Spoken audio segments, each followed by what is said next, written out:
بزرگ جن کا تعلق بنی اسرائیل سے تھا، تو اس دور کے ولی تھے، بزرگ تھے، اپنے عبادت خانے میں، ایک مخصوص آپ کا عبادت خانہ تھا، اس میں آپ عبادت کیا کرتے تھے۔ ایک مرتبہ شیطان نے کوئی چال چلی اور ایک بدکار عورت کو اس طرف کو کر دیا۔ اس عورت نے اس بزرگ کے جذبات کو باہر کھڑے کھڑے ابھارنا شروع کیا کہ آپ باہر تو نکلو، مجھے دیکھو تو صحیح، مجھ سے بات تو کر لو۔ اس کی جب سریلی آواز کانوں سے ٹکرائی، شیطان نے وسوسے ڈالنے شروع کیے اور خواہشات نے جنم لیا، تو وہ اٹھے، دروازہ کھولا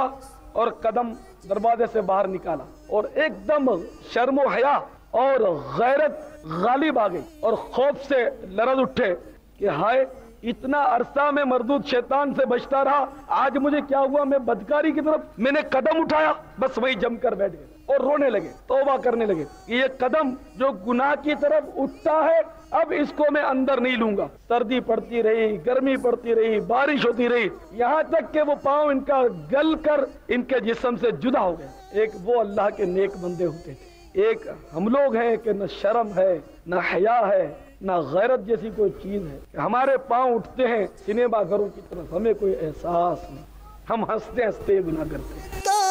تو در گزر کر بے کسو مجبور